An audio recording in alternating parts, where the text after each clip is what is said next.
जो हमारे वहाँ पे आप देख लो, कुत्तों से हमारी वहाँ तलाशियां ली जाती हैं एयरपोर्ट्स पे, ये देखी हुई है हमने। मैं खुद वहाँ पे प्राइम मिनिस्टर तक की ली जाती है। पासपोर्ट की जो कहते हैं इज्जत क्यों नहीं रही, इसलिए नहीं रही कि हमारे छोटे छोटे एक्ट हमें लगते हैं। इंटरनेशनल लेवल पे क्यों हमने सारे केस हमने हारे हैं, लोग समझ।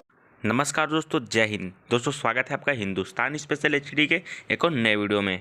दोस्तों ब्रॉडशीट केस में पाकिस्तानी प्राइम मिनिस्टर इमरान खान की पार्टी का भी नाम आ रहा है और दोस्तों फॉरेन फंडिंग केस भी अदालत में इमरान खान के खिलाफ लटका हुआ है, क्योंकि अब सरकार इमरान खान की है।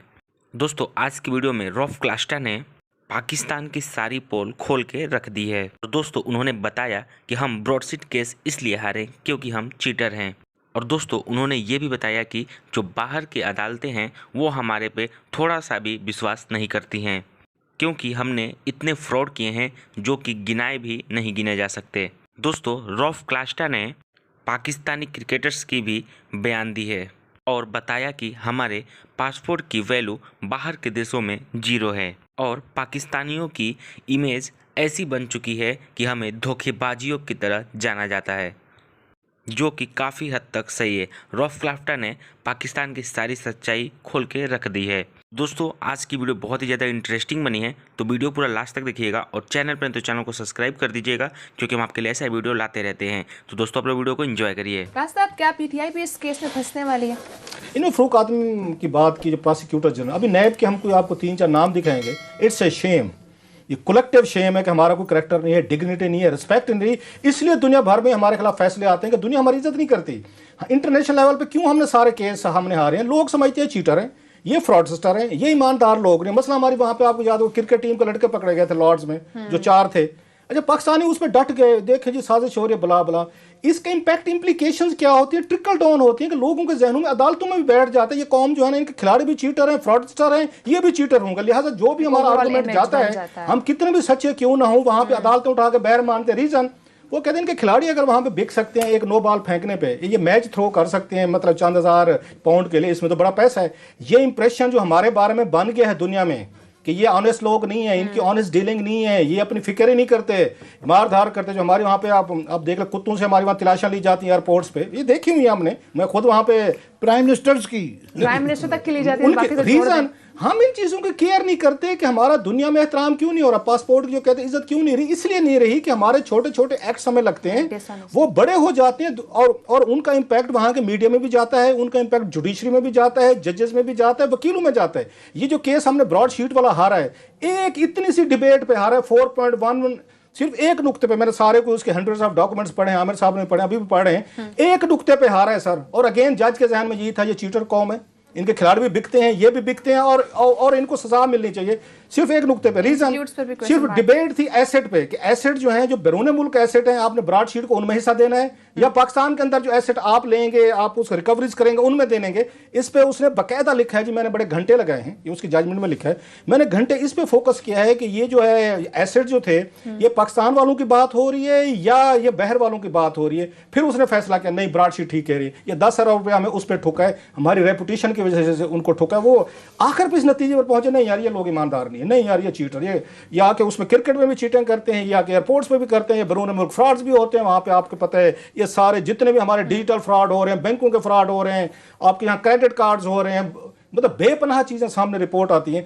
इनका अल्टीमेट इंपैक्ट पूरे मुल्क पे आता है, पूरी रियासत पे आता है। जब इस तरह के फैसले लेके जाते हैं ना, उठा के मुंह में मारते, छोटी सी बात पे किया ना, वो कह सकते थे नहीं जनाब आपने जब पैसे रिकवर ही नहीं किए, ये जब एसेट्स आपने दिए नहीं है, रिकवरी नहीं है, तो किस चीज का आपको जुर्माना दें? अगर वो हमें अच्छा समझता हो तो सिर्फ इतनी सी बात उसने पकड़ा उसने, और हमें उसने 10 अरब ठोक दिया। आज के दौर में डिजिटल एज में मुश्किल हो जाए, 20 नहीं हो सकते 2 सालों में इनकी चीजें मजीद सामने अभी आ भी रही है।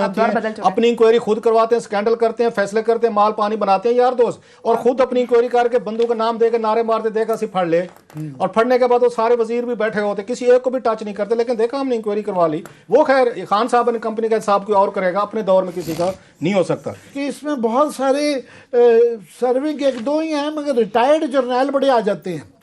ये क्लास साहब ये अगले हफ्ते इसकी तफसील बताएंगे कि जो मतलब है कि कहा जाता है कि पाकिस्तान की ईमानदारी का जो है कायदे आज़म के बाद बताया जाता था, जनरल अमजद साहब थे, उनको कहा जाता था कि वो सबसे ईमानदार आदमी थे।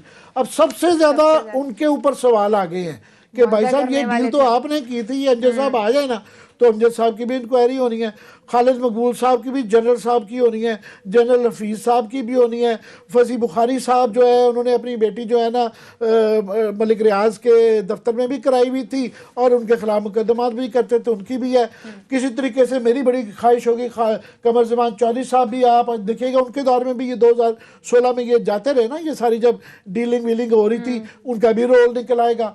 तो इतने सारे जो वर्दी वाले लोग हैं और रिटायर्ड एंड सर्विंग, तो पीटीआई का ये बड़ा इम्तिहान आ जाएगा कि ये पीटीआई टीओआर जो बनाए हुए हैं इतने बड़े कि वो टीओआर के अंदर कोई इतना ज़्यादा, ये सही कहते हैं क्लास साहब ने कल कि उनसे रिलेटेड नहीं है, मगर ये गले पड़ जाएगा। एक स्टोरी आपके साथ एक हम शेयर करते जाएं, ब्रेक करते जाएं कि शेख अजमत सईद साहब को जो अपॉइंट किया गया है सुप्रीम कोर्ट के जज साहब जो हैं, उनको ये कमेटी का ब्रॉड शीट की कमेटी को उसके इंक्वायरी को हेड करेंगे, उनके बारे में हम बिल्कुल उस पर अथेंटिक कह सकते हैं कि ये जनाब जब ब्रॉड शीट का यहाँ पे सारी वो हो रही थी, यहाँ पे मुहदे हो रहे थे, ब्रॉड शीट के साथ ऑपरेशन चल रहे थे, ये पहले उस वक्त वहाँ पे ये प्रोसिक्यूटर थे वहाँ पे नैब में। सो जिस दिनों में ब्रॉड शीट का सारे केसेस हैंडल हो रहे थे, सारा कुछ किया जा रहा था, तो शेख अजमत सईद साहब जो हैं सुप्रीम कोर्ट के रिटायर्ड जज जो हैं, ये नैब में बैठे हुए थे, नैब में ही थे वहीं पे, और बाद में इनको प्रोसिक्यूटर मतलब इनको प्रमोशन की गई, इनको डिप्टी प्रोसिक्यूटर बनाया गया। सो हम कहना ये चाहते हैं कि मैं उम्मीद की जाती है बहुत अच्छे जज जाएंगे, अपने आप से को विड्रॉ कर लेंगे, इनका कॉन्फ्लिक्ट ऑफ इंटरेस्ट थोड़ा शेख अजमत साहिब का आ रहा है कि ये उस वक्त ब्रॉड शीट के केस में जनरल मुशर्रफ साहब के दौर में नैब में ये प्रोसिक्यूशन का काम कर रहे थे, उसी वक्त ही ये सारे काम जो है ना लीगल अदरवाइज और लड़ाई झगड़े ये सारे जो है ना या उनके ऑपरेशन जो है ना चल रहे थे। सो ये अब उन पे शेख अजमत सईद साहब पे है कि हम कोई उनकी ईमानदारी पे या किसी चीज़ पे सवाल नहीं उठा रहे। He might be very good जज, हम ये नहीं कह रहे, उनकी अच्छी जजमेंट्स भी हैं, लेकिन बात वही आ रही है आमिर साहब करें कन्फ्लिक्ट ऑफ इंटरेस्ट। इस मुल्क और कौम को ना कन्फ्लिक्ट ऑफ इंटरेस्ट को समझ आनी है ना आई है ना मैंने रिपीट करते रहना है। आप कहें जी लोगों को कोई परवाह नहीं है, ये पीटीआई गवर्नमेंट इस वादे पे आई थी कि ये कॉन्फ्लिक्ट ऑफ इंटरेस्ट का कानून बनाएंगे। दुनिया भर में, अमेरिका यूरोप में आ जाते हैं बिजनेस के लोग, पॉलिटिशियन बन जाते हैं, जाते गवर्नमेंट में आ जाते हैं, मगर वहाँ कवानीन बड़े सख्त हैं कॉन्फ्लिक्ट के। ये 1001 वादे करके आए थे, ये चलो 1002 वादे हो जाएंगे जो आपने याद दिलाने की कोशिश आधी पार्टी की बारी हो जाएगी, हो लेते हैं सर। बहरहाल हम ये बता रहे हैं कि शेख अजमत सईद साहब जो है ब्रॉड शीट के जब ये सारे केसेस या उस वक्त ये एग्रीमेंट हो रहे थे, सब कुछ हो रहा था नैब में, उस वक्त ये प्रोसिक्यूशन साइड पे ये वहाँ पे मौजूद थे। बहरहाल एक स्टोरी शेयर करनी थी, हमने आपसे शेयर कर दी। अब आते हैं जरा इस पे कि इमरान खान, पहले ये बताएं जरा कौम को जिनको क्लीन चिट दी है नैब ने, इनके क्लोज किए हैं, जरा इमरान खान साहब के इनके बारे में क्या एक व्यूज थे, वो तकरीरों में क्या कहते थे, और आज इमरान खान साहब किधर हैं, ये खुद पेश क्यों नहीं अदालत में जाके सबूत लेके कि जिनको पंजाब के सबसे बड़े डाकू कह रहा हूँ उसको नैब केस कैसे करूँ। दोस्तों उम्मीद करता आपको वीडियो अच्छी लगी होगी। अगर आपको वीडियो अच्छी लगी हो तो वीडियो को लाइक कर दीजिएगा और चैनल पर तो चैनल को सब्सक्राइब कर दीजिएगा, क्योंकि हम आपके लिए ऐसे वीडियो लाते रहते हैं। तो दोस्तों मिलते हैं नेक्स्ट वीडियो में, तब तक के लिए बाय।